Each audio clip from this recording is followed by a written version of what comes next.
Hello friends, good afternoon. कैसे हो? I hope कि आप लोग अच्छे ही होंगे। सो फ्रेंड्स, आज की इस क्लास में हम लोग पढ़ेंगे भारतीय अर्थव्यवस्था। भारतीय अर्थव्यवस्था की ये पहली क्लास है, जो कि इस क्लास में हम लोग दो चैप्टर को पढ़ेंगे। पहला चैप्टर आपका है राष्ट्रीय आय, दूसरा चैप्टर आपका पंचवर्षीय योजना, जो कि दोनों चैप्टर बहुत इंपॉर्टेंट हैं। एक एक क्वेश्चंस आपके एग्जाम में इन दोनों टॉपिक से आएंगे, तो ध्यान से देखिएगा आप लोग इस क्लास को। जैसे जैसे मैं इसमें नोट्स बनाया हूँ, पॉइंट वाइज क्वेश्चंस लिखा हूँ, तो उसी तरह आपको भी अपनी नोट्स में इसी तरह नोट बना लेनी है। तो चलिए स्टार्ट करते हैं। मैं आपको बता दूं, अगर आपको 2021 में यूपी से बीएड करना है तो आप लोग इस चैनल से जोड़ी जाइए। चैनल को सब्सक्राइब करके बगल में बेल आइकन को ऑल पे प्रेस कर लीजिएगा। इस चैनल के माध्यम से आपको निश्चित ही मदद मिलेगी। तो सबसे पहले यहाँ पर देख सकते हैं मेरे चैनल का नाम लिखा है, ठीक है। मैं खुद से ये नोट्स बनाता हूँ, ठीक है। और राइटिंग अगर अच्छी ना हो तो उसके लिए सॉरी। वैसे तो समझ में आ रहा है, कोई प्रॉब्लम नहीं हो रही होगी। सबसे पहले हम राष्ट्रीय आय के बारे में पढ़ते हैं, ठीक है। तो पॉइंट वाइज हम पढ़ेंगे, ज़्यादा डिटेल में भी नहीं पढ़ेंगे, डीपली आपको ज़्यादा जाना नहीं है, ठीक है। भारत की राष्ट्रीय आय और प्रति व्यक्ति आय की गणना का प्रथम प्रयास दादा भाई नौरोजी ने वर्ष 1867-68 में किया था, ठीक है। ये आपको याद रखना है कि भारत की राष्ट्रीय आय और प्रति व्यक्ति आय की गणना का प्रथम प्रयास जो है किसने किया था? दादा भाई नौरोजी। बहुत ही इंपॉर्टेंट है ये पॉइंट, ठीक है। अगला प्रश्न, किसी भी अर्थव्यवस्था में एक वर्ष के दौरान उत्पादित अंतिम वस्तुओं तथा सेवाओं का मूल्य क्या कहलाता है? तो राष्ट्रीय आय कहलाता है। जब आप लोग इसे नोट कर लेंगे, नोट्स बना लेंगे, जब आप लोग इसे कम से कम 2 से 3 बार आप लोग रिवीजन कर लेंगे, तो ऑटोमेटिक आपको ये सब चीज़ें याद हो जाएंगी, माइंड में आपके फीड हो जाएंगे, ठीक है। अगर आप लोग फर्स्ट टाइम पढ़ रहे होंगे तो ये थोड़ा जो है कम समझ में आ रहा होगा, ठीक है। बट ये पॉइंट बहुत इंपॉर्टेंट है, ठीक है। ये मैटर आपको यूट्यूब पे कोई नहीं देगा बंदा, ठीक है। तो यहाँ पे देख सकते हैं कि किसी भी अर्थव्यवस्था में एक वर्ष के दौरान उत्पादित अंतिम मूल्यों व सेवाओं का मूल्य क्या कहलाता है? राष्ट्रीय आय कहलाता है, ठीक है। अगला पॉइंट यहाँ पे देख सकते हैं, उत्पादन लागत पर निवल राष्ट्रीय उत्पाद क्या है? राष्ट्रीय आय है, ठीक है। एक बार फिर से रिपीट कर रहा हूँ, उत्पादन लागत पर निवल राष्ट्रीय उत्पाद राष्ट्रीय आय है। उसके बाद यहाँ पे भारत में राष्ट्रीय आय में सर्वाधिक योगदान किस क्षेत्र का है? यहाँ पे इम्पॉर्टेंट लिख भी दिया हूँ, और यही क्वेश्चंस राष्ट्रीय आय से क्वेश्चंस पूछा जाता है कि भारत में राष्ट्रीय आय में सर्वाधिक योगदान किस क्षेत्र का है? तो तृतीय क्षेत्र का है। इस क्वेश्चंस में इम्पॉर्टेंट लिख लीजिएगा, कई बार ये प्रश्न पूछा गया है, ठीक है। ये अभी तक मैं जो बता दिया हूँ ये सारे नहीं पूछे जाते हैं, बट यही ज़्यादा पूछा जाता है। तो बिल्कुल आप लोगों को इसको घोल के पी जाना है। कभी भी दिखे कि भारत में राष्ट्रीय आय में सर्वाधिक योगदान किस क्षेत्र का होता है, तो तृतीय क्षेत्र, और कभी कभी सेवा क्षेत्र भी दिया रहता है, तो दोनों को आपको याद रखना है, ठीक है। अगर एग्जाम में पूछे कि किस राज्य की प्रति व्यक्ति आय सबसे अधिक है, तो गोवा राज्य की प्रति व्यक्ति आय जो है सबसे अधिक है, ये आपको याद रखना है, ठीक है। अगला पॉइंट यहाँ पे देख सकते हैं, ड्रेन का सिद्धांत का प्रतिपादन दादा भाई नौरोजी ने किया था, ठीक है। अगर एग्जाम में पूछा जाए कि ड्रेन का सिद्धांत का प्रतिपादन किसने किया था, तो दादा भाई नौरोजी ने जो है ड्रेन के सिद्धांत का प्रतिपादन किए थे। अगला पॉइंट, किसी देश की आर्थिक वृद्धि की सर्वाधिक उपयुक्त माप क्या है? सकल घरेलू उत्पाद है, ठीक है। किसी भी देश की आर्थिक वृद्धि की उपयुक्त माप जो है वो क्या है? सकल घरेलू उत्पाद, जीडीपी जिसे बोलते हैं, ठीक है। ये भी आपको याद रखना है, ठीक है, जीडीपी। अगला, ये तो हम राष्ट्रीय आय के बारे में पढ़ चुके हैं। अब हम पढ़ेंगे पंचवर्षीय योजना के बारे में, ठीक है।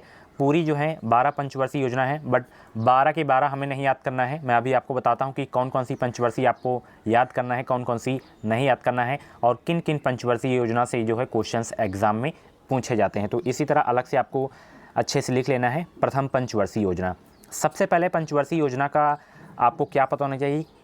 कार्यकाल, काल इसका। जैसे हम यहाँ पे प्रथम पंचवर्षीय योजना पढ़ रहे हैं, तो इसका काल कब से कब तक था? तो 1951 से 1956 ईस्वी तक जो है इसका कार्यकाल था, ठीक है, प्रथम पंचवर्षीय योजना का। और सबसे इम्पॉर्टेंट जो पंचवर्षीय योजना है वो यही वाली है, ठीक है, यही वाली, यानी कि प्रथम पंचवर्षीय योजना से ज़्यादा क्वेश्चंस पूछे जाते हैं, ठीक है। यह योजना जो है हैरोडोमल मॉडल पर आधारित थी। एग्जाम में क्वेश्चंस इस तरह से पूछा जाएगा कि प्रथम पंचवर्षीय योजना जो है किस मॉडल पर आधारित थी? तो हैरोडोमल मॉडल पर आधारित थी प्रथम पंचवर्षीय योजना, ठीक है। अगला, इस योजना का मुख्य उद्देश्य क्या था। एग्जाम में पूछा जाएगा कि प्रथम पंचवर्षीय योजना का मुख्य उद्देश्य क्या था। तो इसका जो मुख्य उद्देश्य था, इस पंचवर्षीय योजना का जो मुख्य उद्देश्य था कि अर्थव्यवस्था के संतुलित विकास की प्रक्रिया आरंभ करना था, यही इसका उद्देश्य था। ठीक है, और इस योजना में जो है कृषि को उच्च प्राथमिकता दी गई थी।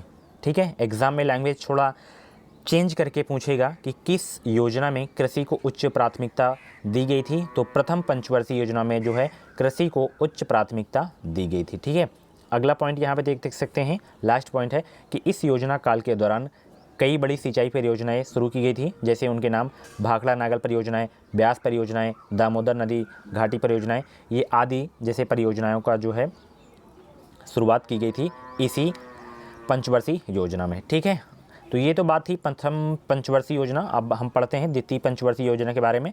तो अभी मैं बताया हूँ कि सबसे पहले पंचवर्षीय योजना का काल आपको पता होना चाहिए कब से कब था। तो द्वितीय पंचवर्षीय योजना का जो कार्यकाल था वो था 1956 से 1961 तक। ठीक है, ये चली थी और यह योजना पीसी महालनोबिस मॉडल पर आधारित थी। किस मॉडल पर? पीसी महालनोबिस मॉडल पर आधारित थी। ठीक है, और इसका मुख्य उद्देश्य क्या था? तो इसका जो मुख्य उद्देश्य था वो था समाजवादी समाज की स्थापना करना था। ठीक है, प्रथम हो गया आपका, द्वितीय हो गया। और यहाँ पे देख सकते हैं इस योजना के दौरान जो है दुर्गापुर, भिलाई, राउरकेला के इस्पात कारखाने भी स्थापित किए गए थे इसी योजना के दौरान। ठीक है, ये बात हो गई द्वितीय पंचवर्षीय योजना। द्वितीय भी बहुत ही इंपॉर्टेंट है। उसके बाद तृतीय पढ़ते हैं। ठीक है, तृतीय, इस योजना का उद्देश्य जो है अर्थव्यवस्था को आत्मनिर्भर बनाना था। ठीक है, और इसका काल भी याद रखना था आपको, 1961 से 1966 था। और इस योजना में कृषि व उद्योग दोनों को प्राथमिकता दी गई थी। ठीक है, एग्जाम में पूछा जाएगा कि किस योजना में कृषि व उद्योग दोनों को प्राथमिकता दी गई थी। तो कौन सी योजना है? तृतीय आपको याद रखना है। ठीक है, और इस योजना की असफलता का मुख्य कारण क्या था? भारत व चीन देश के बीच युद्ध हो गया था, तो इसी की वजह से असफलता हो गई थी ये पंचवर्षीय योजना। ठीक है, और भारत और पाकिस्तान के बीच युद्ध हुआ था और सूखा भी पड़ा था। एग्जाम में पूछा जाएगा कि किस पंचवर्षीय योजना में जो है सूखा पड़ा था। तो तृतीय पंचवर्षीय आपको याद रखना है। और इस योजना के दौरान जो है हरित क्रांति का जन्म हुआ था। किस योजना का के अंतर्गत? तृतीय पंचवर्षीय योजना के दौरान जो है हरित क्रांति का जन्म हुआ था। ठीक है, उसके बाद जो है जैसे ही तृतीय पंचवर्षीय योजना खत्म हुई तो उसके बाद योजना अवकाश लग गया था।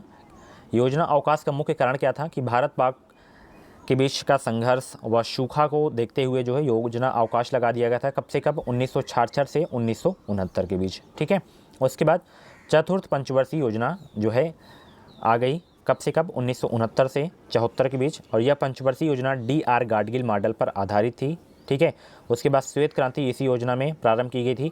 और श्वेत क्रांति के जनक कौन माने जाते हैं? डॉक्टर वर्गीज कुरियन। और हरित क्रांति के MS स्वामीनाथन, ये भी आपको याद रखना होगा। ठीक है, उसके बाद पाँचवीं पंचवर्षीय योजना। ठीक है, पाँचवीं पंचवर्षीय योजना का समय आपको याद रखना है 1974 से 1978, और ये 4 वर्ष के लिए थी। ठीक है, इस योजना का मुख्य कारण क्या था? गरीबी उन्मूलन तथा आत्मनिर्भरता की प्राप्ति। ठीक है, सबसे ज़्यादा इम्पॉर्टेंट आपका पहली और पाँचवीं है। ठीक है, गरीबी हटाओ का नारा, गरीबी लैंग्वेज चेंज करके पूछेगा कि गरीबी हटाओ का नारा, किसका नारा?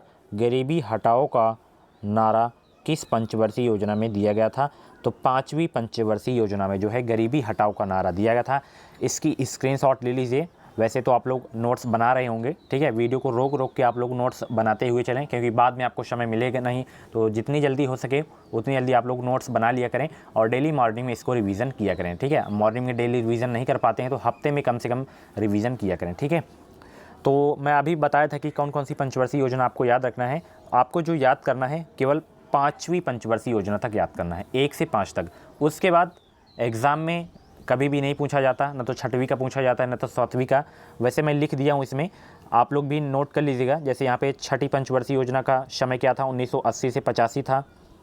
ठीक है, और इस काल में जो है नाबार्ड का गठन किया गया था। ठीक है, और सातवीं पंचवर्षीय का यहाँ पे काल देख सकते हैं 1985 से 90 था।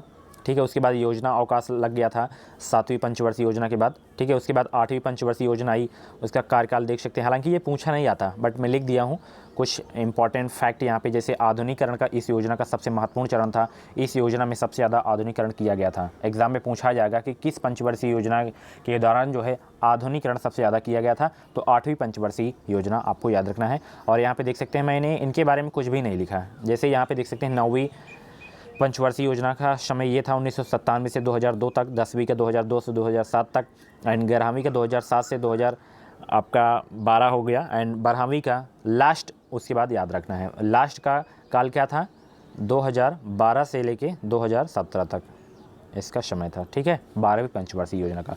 और यह मुख्यतः जो है रोड, बिजली, पानी, आधारभूत शिलाओं पर आधारित थी। ये चीज़ें आपको याद रखनी है, ठीक है। तो फ्रेंड्स ये थे इंडियन इकोनॉमी की फर्स्ट क्लास। उसके बाद मैं सोच रहा हूँ कि 2 और क्लास करवा दूँ, उसके बाद आपका मैटर जो है ख़त्म हो जाएगा। और इकोनॉमिक्स में जितना भी मैं करवा रहा हूँ उसे आप लोग अच्छे से नोट कर लीजिएगा, ठीक है। यही से क्वेश्चंस आएंगे, एक भी क्वेश्चंस बाहर नहीं जाएगा, गारंटी के साथ मैं आपको कहता हूँ, ठीक है। पूरी इकोनॉमिक्स की जो है क्लास मेरी देख लीजिएगा, उसके बाद कोई भी प्रैक्टिस सेट उठा के देख लीजिएगा। अगर इससे बाहर चला जाए तो कमेंट बॉक्स में बताइएगा कि हाँ आपका पढ़ाया हुआ जो है एग्ज़ाम में नहीं आ रहा है, ना प्रैक्टिस सेट में आ रहा है, तो बताइएगा आप लोग।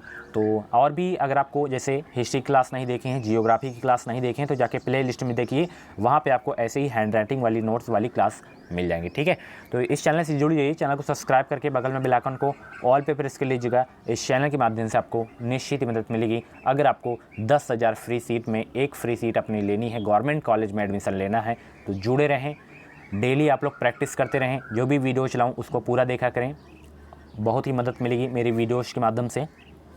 और आज का जो लाइक का टारगेट है वो 300 का, ठीक है। इतनी मेहनत से आप लोगों के लिए मैं जो है नोट्स बनाता हूँ, तो प्लीज़ एक लाइक करने में आपका क्या जाता है, प्लीज़ लाइक कर दें और इस वीडियो को अपने अदर फ्रेंड के साथ भी शेयर कर दें। Thank you. और ये क्लास आपको कैसे लगी कमेंट बॉक्स में ज़रूर बताइएगा।